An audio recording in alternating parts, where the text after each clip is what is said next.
নমস্কার বন্ধুরা, আশা করি আপনারা সবাই ভালো আছেন। রোজকারের রোজ নামচা নামের যে নতুন এপিসোডটা আমি শুরু করেছি, এটা তার তৃতীয় ভিডিও।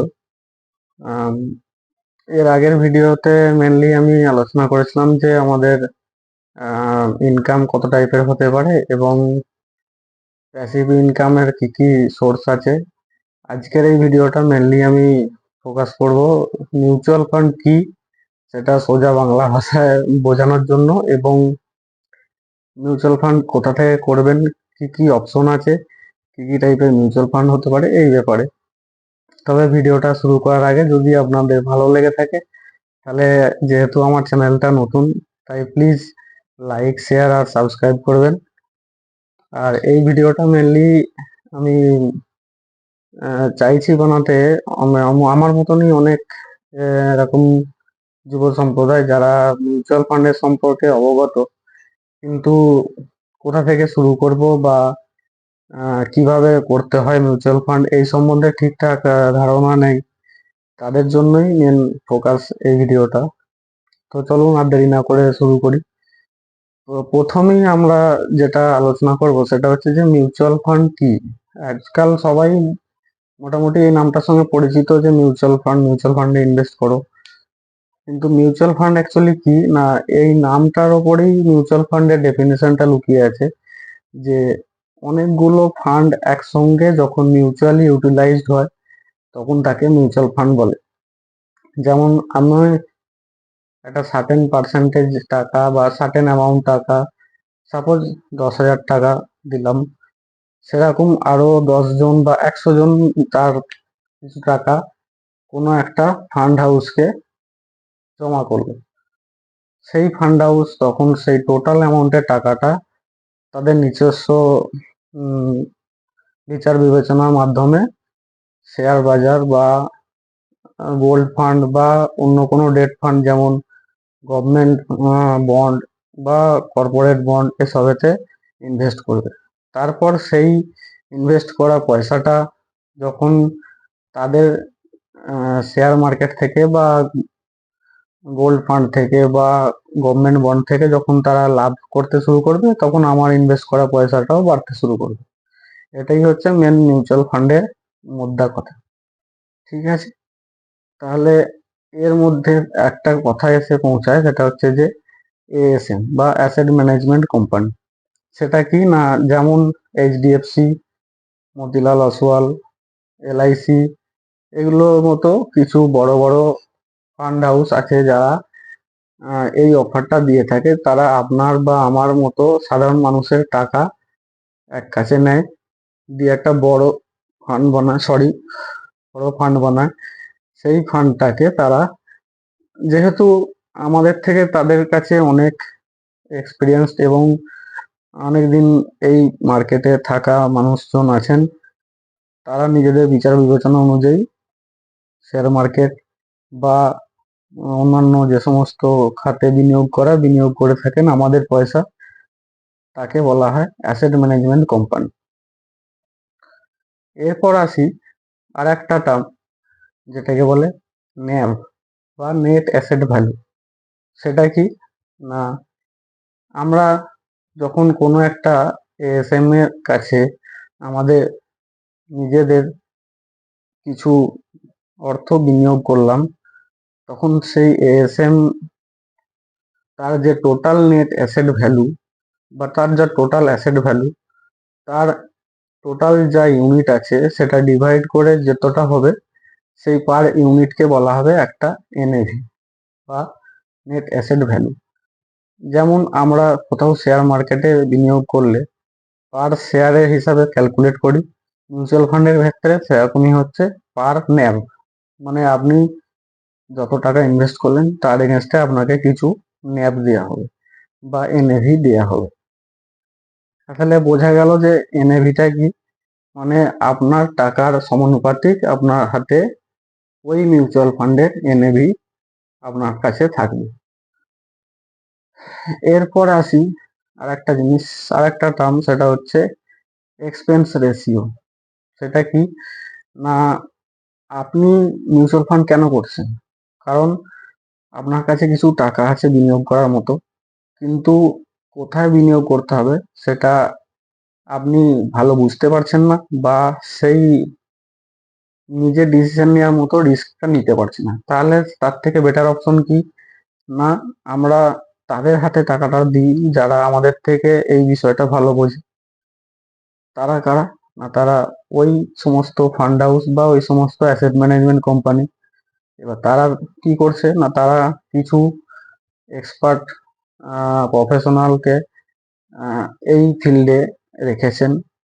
তো তাদের তো আর, তারাও তো কিছু একটা পারিশ্রমিক নেবে না, তো সেই তাদের পারিশ্রমিকের টাকাটার জন্য সেই সমস্ত ফান্ড হাউস কি করে না, আমাদের কাছ থেকে সার্টেন পার্সেন্টেজ, একদম নেগলিজিবল কিন্তু কিছুটা percentage as a expense ratio কেটে থাকেন। এটাও একটা তাই মেন ফ্যাক্টর হলো মিউচুয়াল ফান্ডে ইনভেস্ট করার আগে। সরি। তো এরপরে যেটা আসে সেটা হচ্ছে যে মিউচুয়াল ফান্ডে আমরা ইনভেস্ট করব কি করে, বা মিউচুয়াল ফান্ড শুরু করবো কি করে। আগেকার দিনে প্রসেসটা অনেক সহজ ছিল না, অনেক শক্ত ছিল, বা সেরকম সহজলভ্য ছিল না, কিন্তু আজকালকার দিনে এই জিনিসটা অনেকটাই সহজলভ্য। মিউচুয়াল ফান্ডে নানা রকম ভাবে ইনভেস্ট করা যায়। এক হচ্ছে আপনি সরাসরি যে মিউচুয়াল ফান্ডে ইনভেস্ট করতে চান, যেমন মতিলাল ওসওয়াল, যেমন এইচডিএফসি, যেমন এলআইসি, যেমন রিলায়েন্স, তো তাদের ডাইরেক্ট সাইটে যে সেখান থেকেও যে মিউচুয়াল ফান্ডে ইনভেস্ট করতে চান, যেমন অনেক মিউচুয়াল ফান্ড হয় থিমেটিক টাইপের, যেমন সেক্টর বেসিসে, যেমন ব্যাংকিং সেক্টর, যেমন এনার্জি সেক্টর, যেমন রিয়েল এস্টেট সেক্টর। তো সেই সব জায়গাতে ডাইরেক্ট সাইটে যে ইনভেস্ট করতে পারেন, বা আপনি কোনো ব্যাংকের থ্রু সেই মিউচুয়াল ফান্ড সিলেক্ট করে সেই মিউচুয়াল ফান্ডে ইনভেস্ট করতে পারেন। আর এখনকার দিনে সব থেকে যেটা কমন হয়ে গেছে সেটা হচ্ছে যে, বা এখনকার দিনে অনেক ব্রোকারেজ সংস্থারই ফিনান্সিয়াল অ্যাপ আছে, যেমন আপস্টক্স বা জিরোধা বা গ্রো। এদের অ্যাপে যেয়েও আপনি মিউচুয়াল ফান্ড সিলেক্ট করে আপনার নির্দিষ্ট টাকা যতটা ইনভেস্ট করা ততটা সেই অ্যাপের মাধ্যমে খুব ইজিলি ইনভেস্ট করতে পারেন। এছাড়াও আরও কিছু ইনভেস্ট করার মাধ্যম আছে যেগুলোকে আমি আজকে এখানে বলবো, যেগুলো আপনারা হয়তো কোনো ইউটিউবারের কাছেই কখনো শোনেননি, কারণ সেই সংস্থাগুলোকে বলা হয় আরটিএ বা রেজিস্টার্ড ট্রান্সফারিং এজেন্ট। এরা অন্য কোনো ইউটিউবাররা কেন বলে না, কারণ এরা কোনো প্রমোশনের জন্য কোনো কিছু টাকা অফার করে না, তাই ফেমাস ইউটিউবাররা এইগুলো এড়িয়ে চলে। কিন্তু এদের মেন ফাংশানটা কি না, আপনি বা আমার যতজন মিউচুয়াল ফান্ডে যে ফান্ডেই ইনভেস্ট করুক, যত টাকা ইনভেস্ট করুক, তারা সেই সমস্ত আপনার ইনভেস্ট করা টাকা, আপনার কে দেয়া মিউচুয়াল ফান্ডের ন্যাপ, সমস্ত কিছু এরা রেগুলেট করে। তো এই সংস্থাগুলোর মাধ্যমেও, যেমন হচ্ছে যে মাই ক্যাম্পস, কার্ভি বা ফ্র্যাঙ্কলিন, এই সমস্ত অ্যাপগুলোর মাধ্যমেও আপনারা ইজিলি তাতে ইনভেস্ট করতে পারেন। এবং আমার সাজেশান হলো যে এতে মাধ্যমে ইনভেস্ট করাটাই ভালো, কারণ এর মাধ্যমে আপনি একটা অ্যাপের মাধ্যমেই একাধিক মিউচুয়াল ফান্ডের তথ্য এক জায়গায় দেখতে পারবেন। কারণ এক একটা এই রেগুলেটরি মতলব আরটিএ, তারা একাধিক মিউচুয়াল ফান্ডের ডাটাকে কালেক্ট করে রাখে বা তারা সেই সমস্ত অ্যাপে ডিসপ্লে করে। তো এই তো গেল কোথা থেকে আপনারা মিউচুয়াল ফান্ডে ইনভেস্ট করতে পারবেন সেটা সম্বন্ধিত তথ্য। এরপর আসি যে মিউচুয়াল ফান্ড আমরা কি করে সিলেক্ট করব। এখানেও সেই আগেকার দিনের তুলনায় এখন মিউচুয়াল ফান্ড রেগুলেট করা বা মিউচুয়াল ফান্ড সিলেক্ট করা বা কোন মিউচুয়াল ফান্ড ভালো অনেক ইজি হয়ে গেছে, due to electronic medium, due to internet.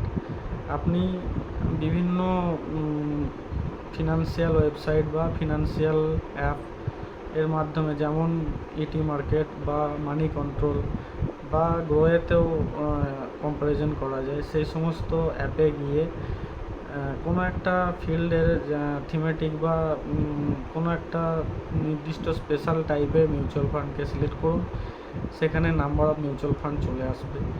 সেখানে আপনাকে কি কি ফ্যাক্টর দেখতে হবে, না ফার্স্ট দেখতে হবে কোন মিউচুয়াল ফান্ডটার অ্যাসেট ভ্যালু কত, তার রেগুলেটরি ম্যানেজমেন্ট কারা আছে, ওই পার্টিকুলার ফিল্ডের মিউচুয়াল ফান্ডে যতগুলো মিউচুয়াল ফান্ড আছে তাদের মধ্যে সবথেকে এক্সপেন্স রেশিও কোন মিউচুয়াল ফান্ডটার কম, আর কোন মিউচুয়াল ফান্ডটা বিগত 5 বছরে বা 10 বছরে কত নম্বর র্যাঙ্কিংয়ে আছে in the sense of return. এই তো গেল কিভাবে আপনারা সিলেক্ট করবেন মিউচুয়াল ফান্ড। আর একটা জিনিসের মধ্যে টার্ম এসে যায়, সেটা হচ্ছে যে মিউচুয়াল ফান্ড আমরা আফটার ম্যাচুরিটি আপনার সবাই কী করে একটা নির্দিষ্ট টাইম ফ্রেমে ধরুন 5 বছর বা 10 বছরের জন্য মিউচুয়াল ফান্ডে ইনভেস্ট করে। তো সেই 5 বছর বা 10 বছরের পর মিউচুয়াল ফান্ডটা যখন ম্যাচিওর হলো তখন সেটাকে তুলতে হয়। তো অনেক সময় অনেক ক্ষেত্রে কী হয় না, আমাদের তার আগেই মিউচুয়াল ফান্ডটাকে তুলে নেওয়ার কথা ভাবতে হয়। তখন একটা টার্ম এসে যায়, সেক্ষেত্রে সেটা হচ্ছে যে লক ইন পিরিয়ড। কিছু কিছু মিউচুয়াল ফান্ড আছে বা বেশিরভাগ মিউচুয়াল ফান্ডই একটা lock in period certain time থাকে, তার বাইরে তুললে আপনাকে কোনো এক্সট্রা পয়সা অ্যাজ এ ফাইন পেমেন্ট করতে হবে না। কিন্তু যদি সেই লক ইন পিরিয়ডের ভিতরে আপনি আপনার মিউচুয়াল ফান্ডে টাকা তুলে নিতে চান, তো একটা সার্টেন পার্সেন্টেজ টাকা অ্যাজ এ ফাইন আপনার কেটে নেওয়া হবে। তো এই একটা টার্ম আমাদের মাথায় রাখতে হবে মিউচুয়াল ফান্ডে ইনভেস্ট করার জন্য, যেটা মোস্ট অফ দ্য ইন্ডেক্স ফান্ডে লক ইন পিরিয়ডটা থাকে না।